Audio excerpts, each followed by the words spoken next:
Ba't nagtitinda ka na eh? Agaw buhay kasi ang buhay namin. Kung hindi ako kikilos, wala kaming pagkain. Ano ibig sabihin ng agaw buhay? Nakita ko humihinga ka pa. Yung mata ko, napacheck up ko pa ito. O eh bakit mo nasabing agaw buhay? O kung hindi ako magtitinda, di wala kaming pagkain. Ah, sa pag hindi ka magtinda, ikaw patay. Oo. Kaya pala O sige, 50 na lang tong dalawa ha. Opo. Opo. Okay na? 50 yung dalawa? Hindi ka lugi? Ha? Dagdagan nyo lang. Ano po? Dagdagan nyo na lang. Magkano gusto mo idagdag ko? Istanda. Ay, bahala kayo na sa Diyos kung anong gusto nyo sa akin. Ha? Bahala na kayo sa taas. Pero payag ka na na 50. 50 daw, okay na.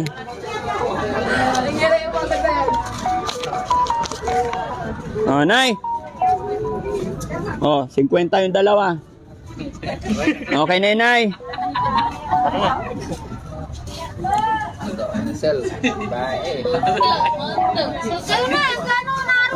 Okay na, Nay. Ba't malungkot si Nanay? Kasi may anak ako, hindi ako binibigyan. May anak ka, hindi ka binibigyan. Ilan ba anak mo, Nay? Limara. 5. Ba't hindi ka binibigyan? Malupit sila sa akin kasi baka Diyos ang nagtahana sa buhay ko kaya hinihintay ko lamang ang Diyos na maawa sa akin. Ano po? Sorry? Hinihintay ko lang ang Diyos na maawa sa akin kasi Diyos lamang ako umaasa. Oo. Hindi sila, kung ayaw nila, di huwag. Nasaan ba yung mga anak mo? Ba't sabi mo hindi ka binibigyan? Kabaldakan. Nandyan sila. Sino kasama nyo sa bahay? Yung asawa ko at saka anak ko, may sakit yung anak ko, may sakit din ang asawa ko. May sakit din ang mata ko. Lahat ba ng anak mo may asawa na? Oo, isa ang wala. So okay na yung 50, Nay? Oo. Kawawa naman sino. Binta niya, 50 isa pero bininta niya sa akin dahil barat ako eh. Baka hulog kayo ng langit sa akin. Hindi po. Kasi Sige, may Nay. ganun. Sige, Nay. Dahil mabait ka, bigyan kita na biyaya sa araw na ito. Salamat po. Ano bang bibilhin mo, Nay? Ano bang pangunahing kailangan mo sa bahay? Yung maghahanda ko ng kunting birthday ko sa Martes. Birthday mo na sa Martes. 70 ka na. 78. Sige, Nay.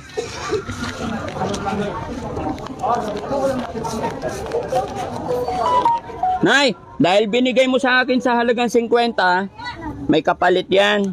Di naman totoong barat, nagjo-joke lang ako. Nay, kamay mo. Bilangin mo. Ilan na yan? Ha? Ba't nanginginig yung kamay ni Nanay? Relax ka lang, Nay. Wala ka naman sakit, Nay. Marami. Yung mata ko po. Hindi ka naman high blood. Hindi. Nahihilo lang ako. Nahihilo nga. Upo ka dito, Nay. Nay, dito tayo. Upo kayo na. Upo kayo na. Upo ka muna, Nay, para magandang usapan. Nay, dito ka harap. Nay, dito ka harap. Mga kababayan, nahihilo daw si Nanay. Kaya paupuin muna natin, nanginginig pa. Kumain ka na ba, Nay? Kumain na ako po. Oo. Nagpapalakas ako kasi kaya pinipili kong kumain kahit walang ulam kasi hinahabol ko ang buhay ko kasi marami pa akong Pero wag mo sasabihin, agaw buhay ka, Nay. Nanginginig si Nanay, mga kababayan. Huwag kang manginig, Nay. Ha? Bibigyan kita pambili mo ng ilan na yan?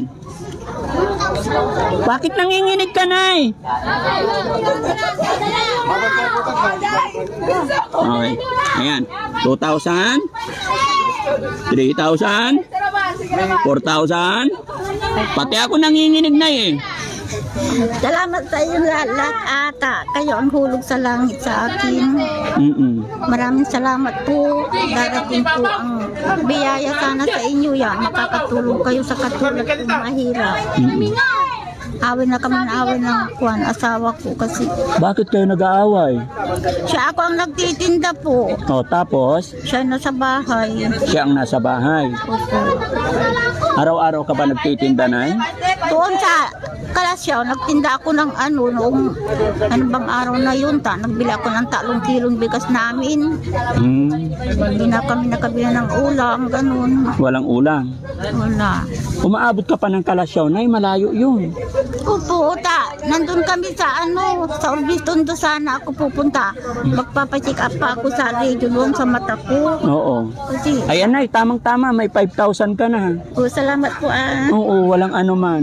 Salamat sa ulitin. Opo.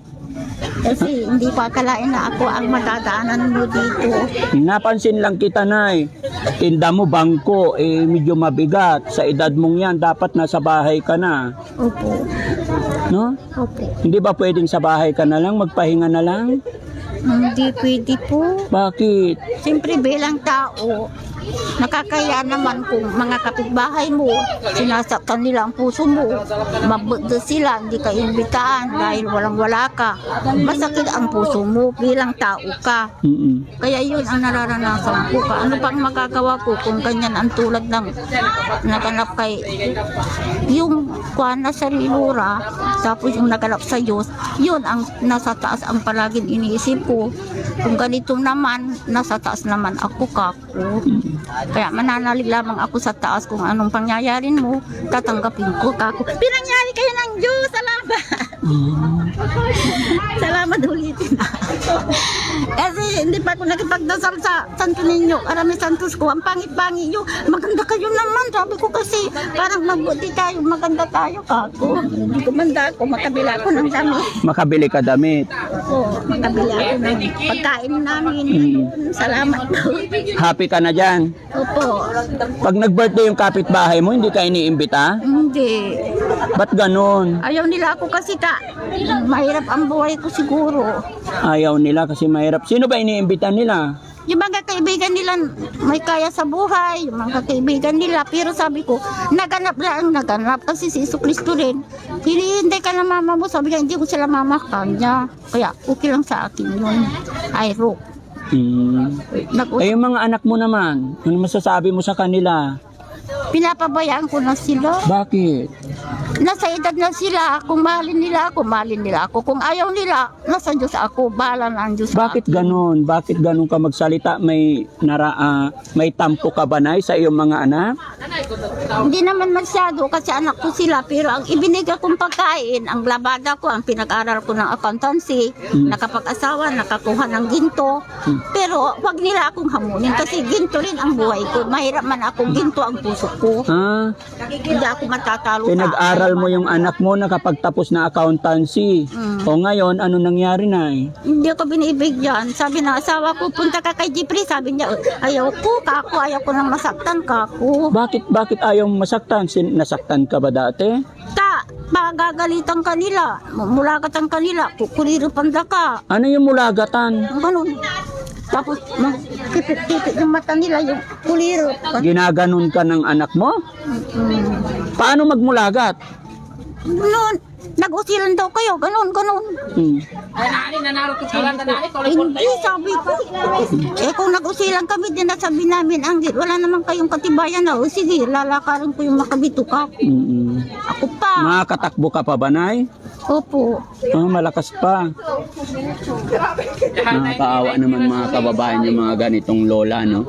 Ayon sa kanya, yung anak mo, accountancy, yung isa, ilan ba anak mo, Nay? Limara. O, tapos? Isang nakapag-aral. Oo. Yung isa nasa Baguio. Oo. Nagpapawiting siya. Ngayon, sarado na sila. Nay! Nakapag-witing. Nay, may video po ako. Naka-video ka. Okay lang i-upload namin to. Opo. Oo. Nay, kung sakaling nandyan yung mga anak mo, halimbawa, nakikinig sila or mapapanood nila ang video ito, anong sasabihin mo po sa kanila? Anong mensahe mo sa kanila? Bilang ko yung pangalan nila. Okay lang po, nasa iyo po yan. Ay, Jeffrey, tulungan mo si Mama. Nandito sa Palasiki. Naawaan ko sa kanya, kaya naririto po siya. Punta kayo doon sa bahay sa atin dahil kung magluto kayo kasi nagbigay sila ng 5,000 sa akin. Salamat po, may tumulong sa mama ninyo, nanay nyo.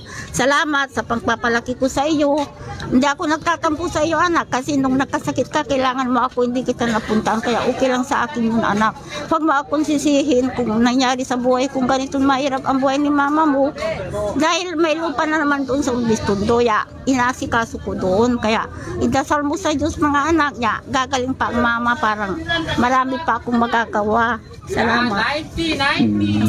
So ayun mga kababayan, na paglabas ng hinahing ang ating nanay, masasabi ko lang po sa mga kagaya kong anak, sa mga magulang, ano't ano man po ang pagkukulang ng ating magulang ay hindi natin dapat sisihin, no?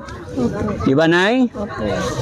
Ano man ang mga hindi man nila tayo nabigyan ng karangian, ang importante po ay napalaki nila tayo ng maayos at malusog. Kaya mga kababayan, mahalin po natin ang ating mga magulang. Maraming salamat po. Muli po ang Team Daddy Frankie, ang inyong lingkod po ay nandito po sa Malasiki, Pangasinan. Nay, have a nice day po. Happy birthday po. Ikaw. Ikaw ang may birthday, Nay. Ikaw ang babatiin namin happy birthday, ha? Kayo po ang napabirthday sa akin. Ay, opo. Bigay po ni God yan. Ano't ano man nangyayari sa atin, Nay, kaloob ni God po yan. Opo. No? Salamat po. So, sige, bye-bye, Nay. Ingat ka. Bye. Okay, uwi ka na niyan. Hindi pa po. Bakit? Binili ko na yan ng 5,000 na. Bibili pa ako ng gamit. Bibili ka, oo. Pero hindi mo na dadalhin to. Hindi na. Papamigay na natin. O, Nay, bigay mo na. Kanino mo gusto ibigay? Bigay mo na.